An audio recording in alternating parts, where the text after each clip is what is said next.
Shalom Jemaat City Blessing, selamat datang bagi Anda yang baru bergabung beribadah online bersama dengan kami. Dan selamat bertemu kembali bagi Anda yang sudah setia melakukan ibadah online bersama dengan kami. Ada beberapa hal yang perlu diperhatikan sementara kita beribadah online. Yang pertama, pastikan Anda tidak melakukan kegiatan lain selain beribadah, supaya Anda dapat fokus mengikuti ibadah dari awal sampai akhir. Yang kedua, marilah ajak setiap keluarga di rumah Anda untuk sama-sama bergabung beribadah online bersama dengan kami. Mari sama-sama kita mengikuti ibadah. Shalom Jemaat, selamat pagi. Kita ketemu lagi di ibadah online pagi hari ini di channel GKA City Blessing. Kami percaya setiap saudara, setiap kami dalam keadaan yang luar biasa baik. Jemaat, saya mau informasikan kepada setiap kita bahwa Tuhan itu bukan hanya baik kemarin atau di masa lalu atau di perjanjian baru atau lama saja, tapi Tuhan tetap baik sampai sekarang. Dia menganugerahi setiap kita rahmatnya, anugerahnya, bahkan kasihnya. Dan pagi hari ini saya mau ngajak setiap kita untuk merayakannya. Kita mau bersama-sama menari, memuji Tuhan. Apapun yang sedang kita alami, kita mau tetap bersyukur, kita mau tetap percaya bahwa Tuhan pegang tangan kita. Setiap firman, setiap pujian yang keluar dari pagi hari ini yang mau kita nyanyikan, mari kita sama-sama nyanyikan dengan sungguh-sungguh, dengan penuh iman. Mari kita buka ibadah ini dengan doa. Pujian dan syukur kami naikkan kepadamu ya Tuhan. Terima kasih, terima kasih, terima kasih. Dan kami akan bersyukur selalu Tuhan, karena Engkau baik dan luar biasa baik dalam kehidupan kami. Sampai saat ini Tuhan anugerahkan nafas, kehidupan, hari yang baru bagi setiap kami. Sehingga kami masih bisa ibadah sama-sama keluarga, ibadah online dengan walaupun tidak bertemu muka langsung, tapi kami masih ibadah, kami masih ada Tuhan. Itu karena semua anugerah Engkau. Pagi hari ini Tuhan, kami mau mempersiapkan diri kami. Kami mau berikan yang terbaik. Kami mau siapkan hati untuk mendengar firman-Mu dan menjadi pelaku firman-Mu. Kami siap Tuhan, mari pakai hidup kami untuk menyatakan kemuliaan Allah bagi orang-orang di luar sana. Terima kasih Tuhan, kami siap untuk memuji Engkau. Di dalam nama Tuhan Yesus, mari jemaat sama-sama katakan, amin.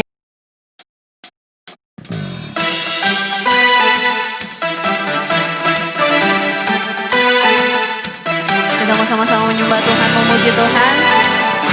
Tepuk tangan yuk.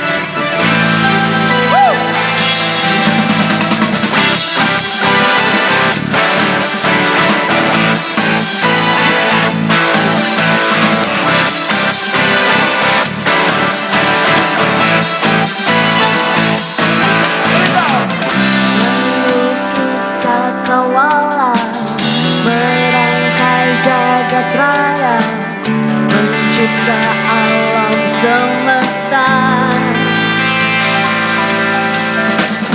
memilih kehidupan yang sanggup menyelamatkan. Dialah jalan kebenaran. Kami rindukan kuasa lawatan-Mu. Kebangkitan pasti terjadi. Oh, oh, oh. Datanglah dan bertata, kuatan berkuasa. Saat hati bersatu, menaikkan pujian. Belenggu dipatahkan, mujizat dinyatakan.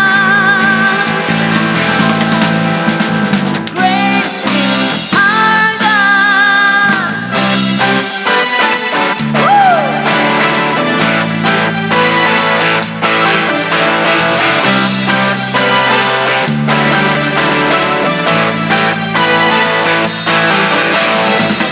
Memilih kehidupan yang sanggup menyelamatkan.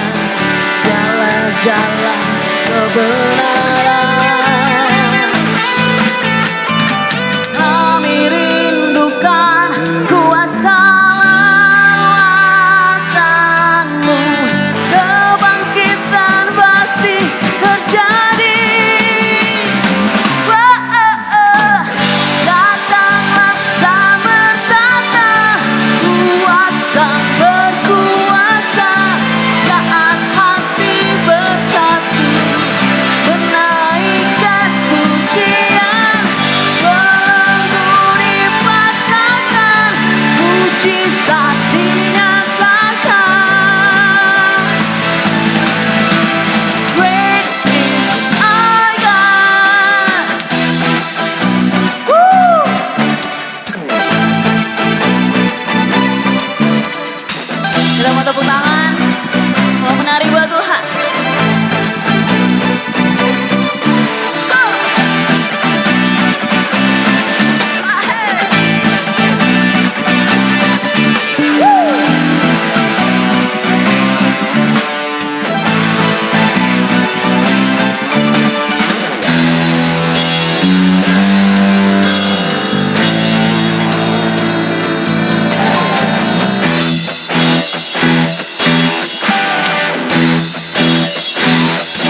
tercurah untuk hati yang terluka.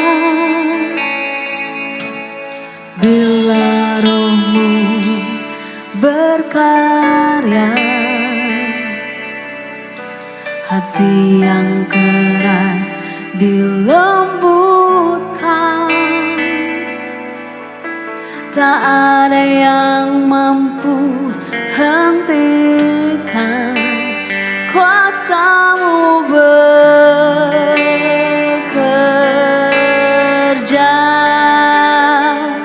Ini waktu-Mu, Roh Kudus, penuhi setiap hati yang haus akan-Mu. Kulakukan perkara yang mustahil setiap hari, bergerak dengan tuntunan ilahi.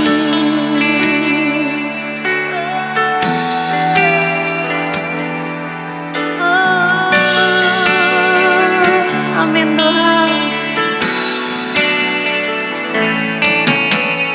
Bila Roh-Mu bekerja, tak ada yang mampu menahannya. Pribadi yang agung nan mulia, tercurah untuk hati yang terbuka.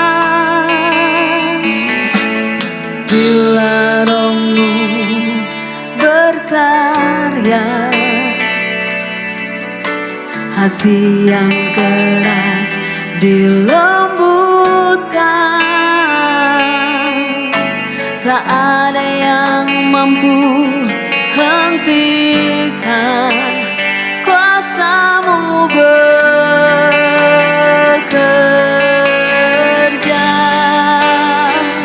Ini waktu-Mu, Roh Kudus, penuhi setiap hati yang haus akan-Mu. Kulakukan perkara yang mustahil setiap hari, bergerak dengan ini waktu-Mu, Roh Kudus, penuhi setiap hati yang haus akan-Mu. Kulakukan perkara yang mustahil setiap hari, bergerak dengan tuntunan ilahi. Kulakukan perkara yang mustahil setiap hari, bergerak dengan tuntunan ilahi. Oh, kulakukan perkara yang mustahil setiap hari, bergerak dengan tuntunan ilahi. Kami menyembah-Mu Tuhan, kami mau menyembah-Mu Tuhan. Thank you Jesus. Bless the Lord, oh my soul, oh my soul. Worship His holy name. Sing like never before, oh my soul. I worship Your holy name. Bless the Lord. Bless the Lord.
Jemaat yang Tuhan kasihi, mari persiapkan diri untuk kita perjamuan kudus.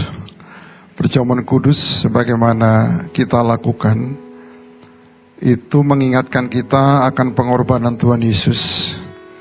Dan ketika kita melakukannya, itu adalah merupakan perintah Tuhan. Dan ketika kita melakukan dengan iman, kita dapat membedakan antara roti dan tubuh Kristus, antara anggur dan darah Yesus. Kalau kita dapat membedakan dengan iman yang seperti saya katakan tadi, kita melakukan perjamuan kudus dengan cara yang benar. Saudara sudah siap? Kalau sudah siap, mari pegang roti masing-masing di tangan kananmu, dan angkat roti di tangan kananmu.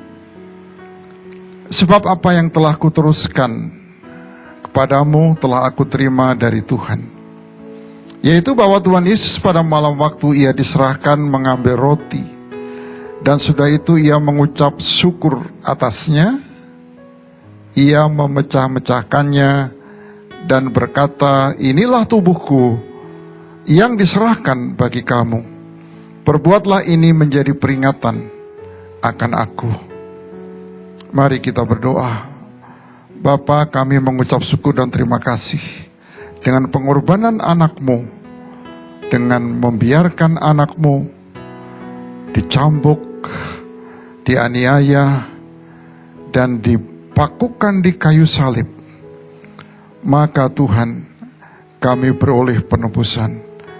Dan hari ini Tuhan, kami mengikuti perjamuan kudus, dan kami percaya apa yang kami terima adalah tubuh Kristus.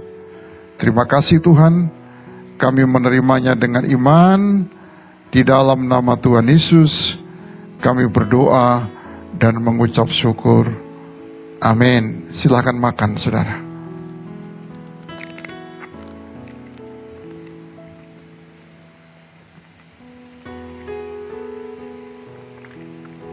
Puji Tuhan.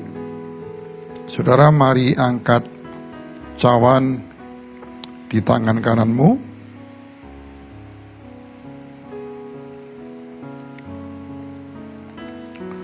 Demikian juga ia mengambil cawan sesudah makan, lalu berkata, cawan ini adalah perjanjian baru yang dimeteraikan oleh darahku. Perbuatlah ini setiap kali kamu meminumnya menjadi peringatan akan aku. Terima kasih Tuhan, dengan darah-Mu yang tercurah kami beroleh penebusan dosa, dan kutuk tidak berlaku lagi atas hidup kami, karena Engkau telah membayarnya tunai dan Engkau telah menyelesaikannya di kayu salib. Kami terima ini dengan iman Tuhan, dan firman-Mu mengatakan bilur-bilur Yesus telah menyembuhkan, dan kuasa darah Yesus menyempurnakan kesembuhan kami. Di dalam nama Tuhan Yesus kami berdoa dan kami terima darah Yesus. Silakan minum, saudaraku.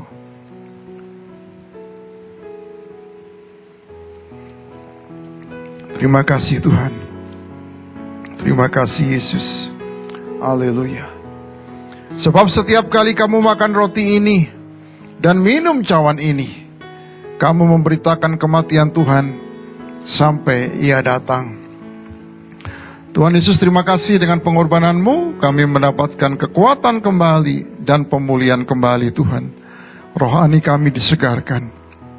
Di dalam nama Tuhan Yesus kami berdoa dan mengucap syukur. Haleluya. Amin.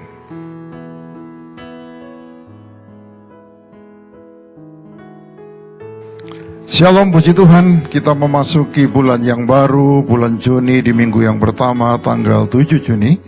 Saudaraku, tema tahunan kita masih advance atau advance, dan di 4 bulan ke depan, mulai dari bulan Mei, Juni, Juli, Agustus, kita akan berbicara tentang tetap bertumbuh atau terus bertumbuh.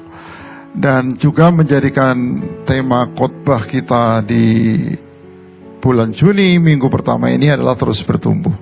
Kita akan lihat bersama-sama apa saja yang menjadi bagian di dalamnya. Kita akan belajar dari sejarah. Sejarah tidak boleh dilupakan. Kita mesti belajar supaya kita tidak mengulang lagi kesalahan yang pernah terjadi.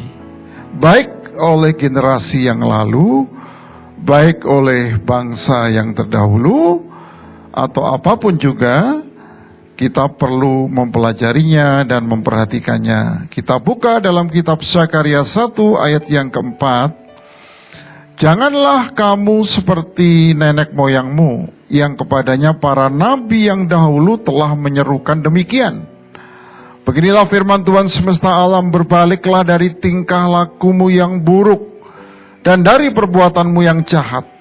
Tetapi mereka tidak mau mendengarkan dan tidak mau menghiraukan aku. Demikianlah firman Tuhan.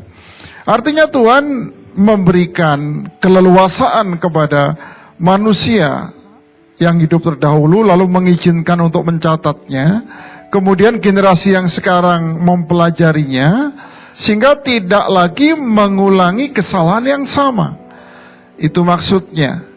Itu sebabnya belajar dari sejarah. Nah, Zakaria merupakan rekan sejaman yang lebih muda daripada Hagai, saudaraku. Ini yang tergolong kalau dalam kitab Perjanjian Lama itu termasuk nabi-nabi kecil, begitu diistilahkan ya. Dalam Esra 5 ayat 1 itu menyatakan bahwa keduanya menjadi nabi yang menggugah umat Tuhan di Yehuda dan Yerusalem untuk melanjutkan pembangunan kembali bait suci pada zaman gubernur Zerubabel dan imam besar Yosua. Jadi latar belakang sejarah pasal 1 sampai dengan 8 dari kitab Zakaria ini itu tertanggal atau tahun 520 sampai dengan 518 sebelum Masehi. Adalah merupakan latar belakang dari Hagai. Akibat pelayanan kenabian Zakaria dan Hagai, pembangunan bait suci diselesaikan dan ditahbiskan pada tahun 516 atau tahun 515 sebelum Masehi. Puji Tuhan, berarti ada progres, ada pertumbuhan di dalam pembangunan bait Allah. Hari-hari ini kita juga melihat kondisi pandemi seperti ini. Ada beberapa yang bait Allah adalah tubuh saudara dan tubuh saya. Mulai ada yang menggoncangkannya, menggoyangnya. Dan supaya kita tetap kembali, terbangun kembali dengan baik, dengan rapi. Dan inilah waktunya kita semua dan kita belajar dari peristiwa Perjanjian Lama untuk kita pahami, untuk kita mengerti di masa sekarang ini. Setiap pribadi yang dewasa adalah pembelajar yang konsisten. Kalau saudara dan saya terus bertumbuh, kemudian menjadi satu fase, masuk dalam fase kedewasaan, saudara dan saya akan belajar dengan konsisten, dengan kontinu, terus menerus. Dan kita harus terus belajar, atau kita akan berhenti menjadi dewasa, saudaraku. Itu pilihannya. Kita tidak bisa mandek, tidak bisa berhenti. Karena dunia kita dan orang-orang kita berubah dengan cepat. Situasi berubah dengan cepat. Wawasan baru dan peluang baru muncul setiap saat. Zakaria perlu belajar dari masa lalu. Seperti tadi kan kita belajar dari sejarah. Nenek moyang Ibraninya gagal mengikuti Tuhannya atau Yahweh di masa lalu. Tuhan memperingatkan Zakaria untuk memperhatikan dan tidak mengikuti jejak mereka. Tidak mengulangi kesalahan yang telah dilakukan oleh nenek moyangnya. Tuhan mengatakan kepada Zakaria supaya Zakaria belajar dari hal-hal berikut yang kita akan lihat bersama. Yang pertama, saudara, supaya Zakaria belajar tentang apa? Tentang masa lalu. Supaya kita juga belajar tentang masa lalu. Generasi masa depan umat Tuhan itu telah diperingatkan oleh Tuhan jauh-jauh hari sebelumnya. Artinya ada catatan-catatan yang perlu dibaca, perlu direnungkan, perlu minta tuntunan dari Tuhan supaya saudara dan saya bisa memahaminya. Di dalam kitab Keluaran 15 ayat 26 firman-Nya, jika kamu sungguh-sungguh mendengarkan suara Tuhan Allahmu dan melakukan apa yang benar di matanya, dan memasang telingamu kepada perintah-perintahnya, dan tetap mengikuti segala ketetapannya, maka aku tidak akan menimpakan kepadamu penyakit manapun yang telah kutimpakan kepada orang Mesir. Kenapa dikatakan orang Mesir? Orang yang menekan umat Tuhan, orang yang mencoba menahan umat Tuhan, orang yang mencoba menghalang-halangi untuk umat Tuhan beribadah, saudara. Sebab aku Tuhanlah yang menyembuhkan engkau. Jadi Tuhan memberikan kepada kita jaminan, kepada umatnya jaminan, dengan apabila kita sungguh-sungguh mendengarkan suara Tuhan Allahmu dan melakukan apa yang benar di matanya. Puji Tuhan. Itu yang pertama, saudara. Bagaimana kesungguhan kita di hadapan Tuhan, keseriusan kita mengikut Tuhan. Ya, bukan berarti kita melakukan dengan kekuatan kita. Kalau saya bicara keseriusan itu, kita sudah mendapatkan kekuatan Tuhan, tapi kita melakukan dengan sungguh-sungguh bagian apa yang harus kita lakukan. Jadi kata sungguh-sungguh tidak menunjukkan dengan kekuatan kita, saudaraku. Sungguh-sungguh dengan pengertian di dalam anugerah Tuhan kita bisa bersungguh-sungguh. Di dalam anugerah Tuhan kita mempunyai kekuatan dengan sekuat tenaga. Jadi jangan disalah tafsirkan, saudara. Di masa ketika kita hidup, Tuhan Yesus sudah naik ke surga, Roh Kudus ada di tengah-tengah kita ini, kita menjadi tidak serius lagi dengan Tuhan, ya. Maka saudara dan saya diberkati dalam hidup ini, termasuk dengan kesehatan yang Tuhan tadi sampaikan. Poin yang kedua, saudaraku, yaitu tentang para nabi. Zakaria perlu belajar tentang para nabi di masa-masa yang lalu, karena dia juga diajarkan dan diangkat, dipanggil oleh Tuhan menjadi nabi. Makanya dia perlu belajar tentang para nabi. Manusianya Tuhan atau para nabi menyampaikan firman Tuhan dan memperingatkan umat Tuhan untuk mendengarkan. Kata mendengar itu dalam bahasa aslinya diterjemahkan dengan kata taat, T-A-A-T. Mau dibalik seperti apapun tetap taat, saudaraku, ya. Lalu apa benefitnya, apa keuntungannya apabila kita taat kepada Tuhan? Ada keuntungannya, saudara. 2 Tawarik 20 ayat 20 bagian B. Dengar hai Yehuda dan penduduk Yerusalem, percayalah kepada Tuhan Allahmu, dan kamu akan tetap teguh. Percayalah kepada nabi-nabinya, kamu akan berhasil.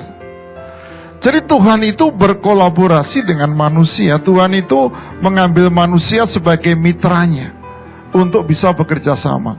Lalu ada pembagian tugas, lebih kurang seperti itu, saudara.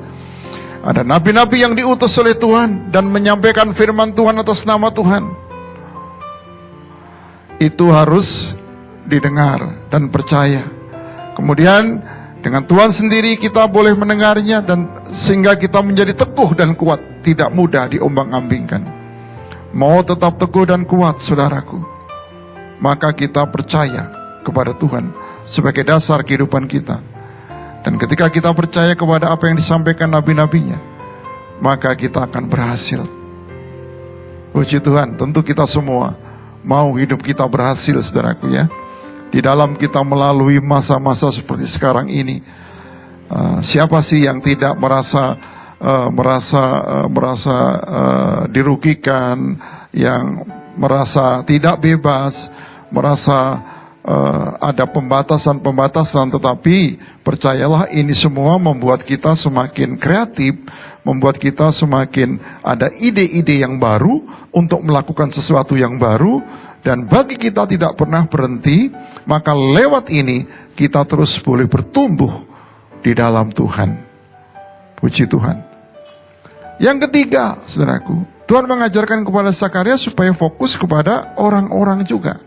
Orang-orang yang di mana pemberitaan itu disampaikan, bagaimana respon orang-orang itu, dan bagaimana supaya Zakaria juga tetap teguh untuk bisa melakukan berulang-ulang, supaya mereka juga bisa berulang-ulang juga untuk boleh bertobat datang kepada Tuhan. Orang-orang berulang kali gagal untuk bertobat, saudaraku, di masa waktu itu. Bertobat, balik lagi, bertobat, jatuh lagi, bertobat, jatuh lagi. Dan mereka merasa sengsara hidup mereka. Kenapa? Karena mereka tidak benar-benar tidak serius untuk betul-betul dalam pertobatannya. Bilangan 14 ayat yang ke-22. Semua orang yang telah melihat kemuliaanku dan tanda-tanda mujizat yang kuperbuat di Mesir dan di padang gurun, namun telah 10 kali mencobai aku dan tidak mau mendengarkan suaraku. Ini yang disampaikan oleh Tuhan kepada umatnya. Kenapa mereka selalu dan selalu dan selalu? Padahal Tuhan menginginkan supaya apa yang disampaikan itu untuk mereka berbalik. Ketika mereka berbalik, Tuhan memberikan jaminan kehidupan dan keberhasilan bagi setiap mereka. Dan ini bagi kita yang hidup masa sekarang ini adalah pembelajaran, saudaraku, untuk tidak kita mengulang seperti mereka, tetapi semakin hari kita semakin bertumbuh di dalam pengenalan akan Tuhan. 1 Korintus 10 ayat 9, dan janganlah kita mencobai Tuhan seperti yang dilakukan oleh beberapa orang dari mereka dari masa nenek moyang di waktu yang dulu, sehingga mereka mati dipagut ular pada zamannya Musa, saudaraku. Oleh karena mereka mencobai Tuhan. Ular bisa berbicara dalam artian yang lain. Kita bisa mati dipagut oleh ular, yaitu dosa itu sendiri. Dan itu akan membawa kita terpisah. Keadaan keterpisahan dengan Tuhan adalah keadaan kematian yang sesungguhnya. Puji Tuhan, itu poin yang ketiga, saudaraku. Kita masuk ke poin yang keempat, yaitu masalah-masalah. Dia ada orang-orangnya, ada para nabi, ada orang-orang, ada masalah-masalah yang dihadapi. Kalau di dunia ini, saudaraku, atau Tuhan sendiri tentunya, ya, ada pengadilan. Dan pengadilan itu berfungsi untuk menghukum orang-orang karena ketidaktaatan. Ada hukuman. Saudara tahu, sebelum raja-raja di Alkitab dicatat ada hakim-hakim. Sistem pemerintahan yang Tuhan terapkan pada waktu itu, Tuhan mengangkat hakim-hakim untuk memimpin umat Tuhan. Tetapi umat Tuhan melihat ke kiri ke kanan, lalu ada timbul keinginan, kan begitu ya saudara. Biasanya kita melihat ke kiri ke kanan, kita mulai banding-bandingkan. Setelah kita banding-bandingkan, lalu kita ingin. Setelah ingin, Tuhan ingatkan kalau kamu punya raja, raja itu akan memanfaatkan engkau. Raja itu akan mengambil anak-anakmu, mempekerjakan anak-anakmu, dan seterusnya. Tetapi mereka tidak dengar, mereka hanya ingin seperti orang lain. Mereka tidak ingin seperti apa yang dikatakan Tuhan. Itu mereka. Tapi bagaimana dengan kita hari-hari ini?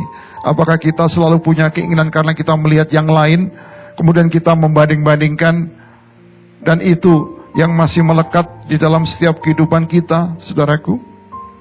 Amsal 13 ayat 24. Siapa tidak menggunakan tongkat benci kepada anaknya, tetapi siapa mengasihi anaknya menghajar dia pada waktunya. Amsal mengajarkan siapa tidak menggunakan tongkat, tongkat berbicara untuk mendidik akan anak-anak. Mendidik itu ada pendisiplinan, saudaraku. Ketika didisiplinkan mungkin ada rasa sakit, ada rasa tidak enak atau apapun juga. Tetapi kalau kita tidak menggunakan tongkat itu, firman Tuhan katakan kita benci kepada anak kita. Kita pikir kita mengasihi, kita pikir kita sayang. Maka pada waktu di pengadilan diputuskan sesuatu bagi orang yang berbuat jahat, lalu dia masuk hukuman, itu mestinya menjadi sebuah proses pendidikan dan penyadaran bagi yang bersangkutan. Mestinya begitu, saudaraku, yang mesti terjadi. Tetapi siapa mengasihi anaknya, mengajar dia pada waktunya.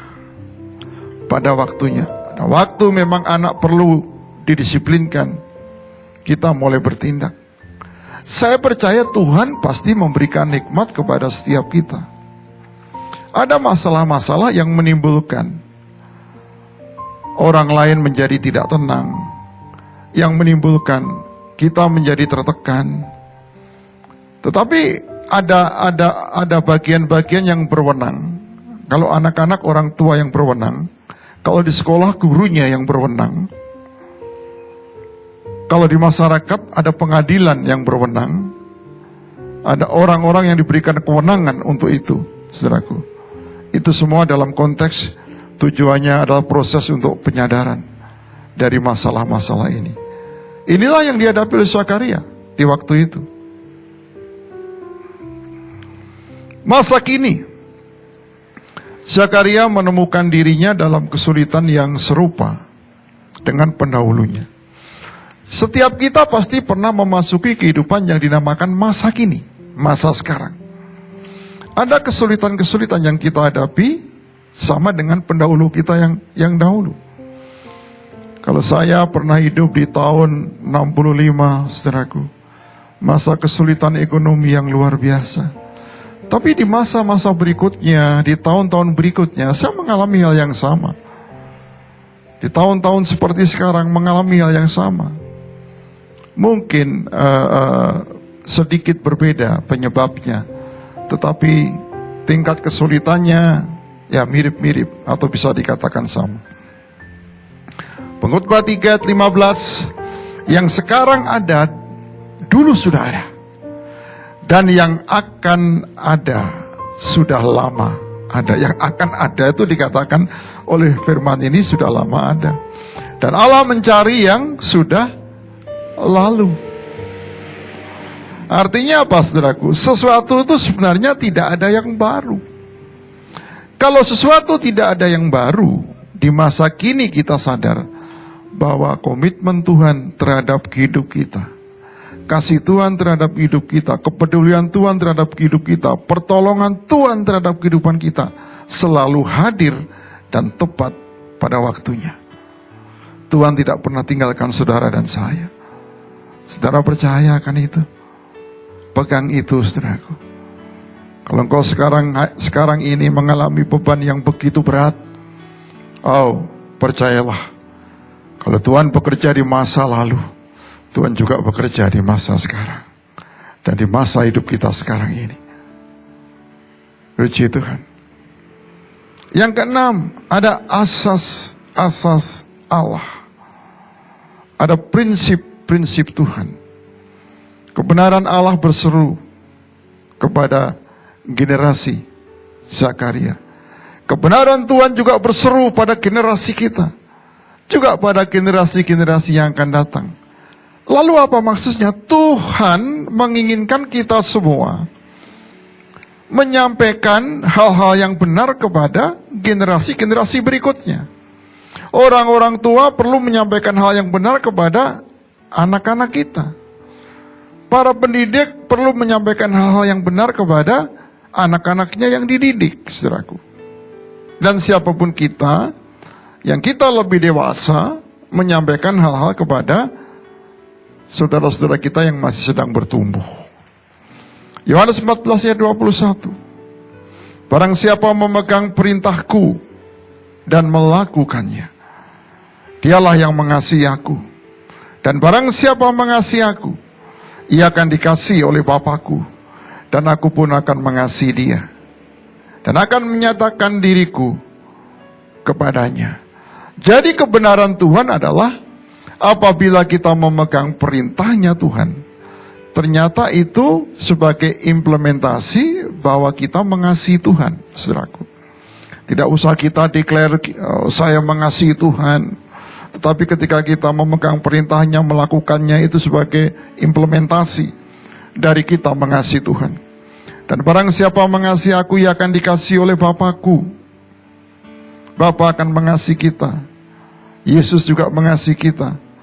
Dan akan menyatakan dirinya, diri Yesus, kepada setiap kita. Yaitu yang penuh dengan kasih, kasih agape, ahava dalam bahasa Ibraninya, kasih yang tidak pernah menuntut balik. Itu kasih yang diberikan kepada kita semua.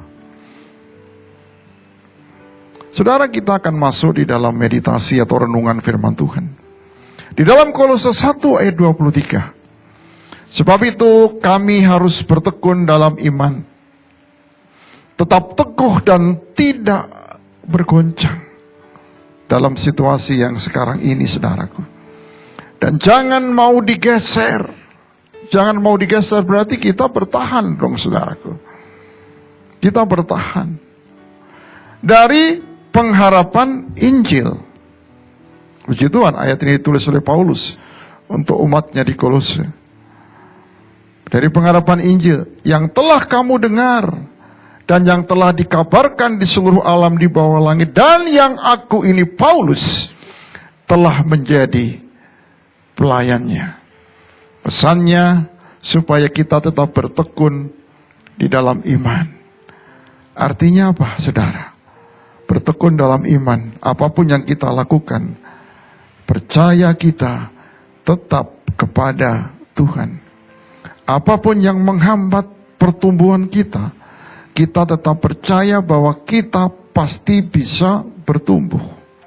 Kalau saudaraku melihat atau belajar bagaimana pertumbuhan pohon korma itu justru ditindih dengan batu pada waktu masih biji. Dan ketika itu dia bertumbuh terus ke bawah, berakar begitu kuat. Setelah selesai dengan bagian bawah, dia bertumbuh untuk bagian batang yang menjulang ke atas, dan batu yang menindihnya akan digulingkan dengan kekuatannya karena akarnya sudah tertanam ke bawah, saudaraku. Demikian pula dengan pertumbuhan kita. Ada bagiannya, ada fasenya. Pada waktu fasenya bertumbuh ke bawah, kita lakukan dengan tenang, dengan teduh. Dan pada saatnya kita bertumbuh ke atas. Puji Tuhan. Puji Tuhan, saudaraku. Ini yang menjadi renungan pada setiap kita, supaya tetap bertekun dalam iman, tetap teguh, dan tidak bergoncang. Sekalipun bumi bergoncang, sekalipun dunia bergoncang, saudara dan saya tetap tidak bergoncang. Karena kita ada di dalam bagian yang tidak dapat digoncangkan. Amin. Puji Tuhan. Kemudian apa yang bisa kita terapkan, saudaraku, di dalam kehidupan sehari-hari? Pada konteks ini mari kita periksa diri kita. Apakah sampai hari ini kita masih terus belajar, atau kita mulai berhenti belajar, saudaraku? Ingat, kita harus belajar dari sejarah. Ketika kita berhenti belajar, sekeliling kita terus berubah. Kita akan terbawa, kita akan tergilas, saudaraku. Tetapi kalau kita terus belajar, kita akan seperti perahu yang ada di atas air itu. Kita tetap ada di atasnya, dan kita tetap bisa melaju terus. Kita periksa diri kita. Oh, puji Tuhan kalau saudaraku sampai hari ini tetap belajar dan terus belajar.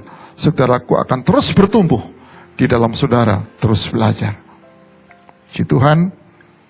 Apa kesimpulannya, saudara? Belajar dari sejarah itu akan terhindar dari kesalahan yang sama di masa lalu. Kita tidak akan terjebak lagi. Kita tidak akan terjerumus di lubang yang sama. Belajar dari sejarah membuat kita lebih cepat bertumbuh. Puji Tuhan, saya berdoa saudaraku lebih cepat bertumbuh. Tuhan Yesus memberkati. Haleluya. Haleluya. Mari kita berdoa, saudara. Bapa, terima kasih dengan firman-Mu.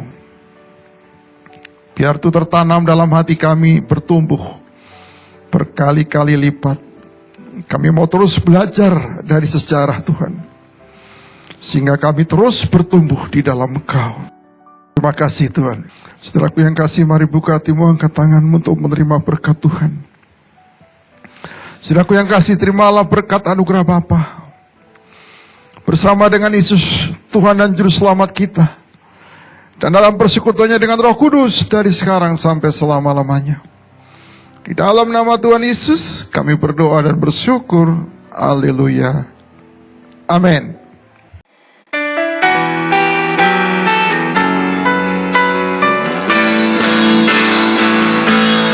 Kasih setiamu lebih dari itu, anugerahmu tak pernah habis dalam hidupku, dan tanganmu selalu terulur bagiku. Kau Tuhan keselamatanku, sebab kasih setiamu lebih dari itu, anugerahmu tak pernah habis dalam hidupku, dan tanganmu selalu terulur bagiku. Kau Tuhan keselamatanku, Kau Tuhan keselamatanku, Kau Tuhan keselamatanku.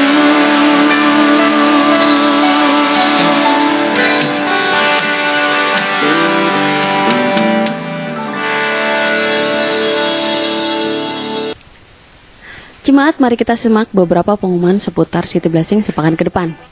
Minggu depan kita masih akan tetap ibadah online yang akan dipimpin oleh Pastor Yosi Sudarmaji dan tim. Jemaat, marilah memberikan persembahan bagi Tuhan, baik itu persembahan umum maupun perpuluhan. Pastor Yosi mengajak setiap kita untuk sama-sama bergabung dalam doa bersama lewat aplikasi Zoom.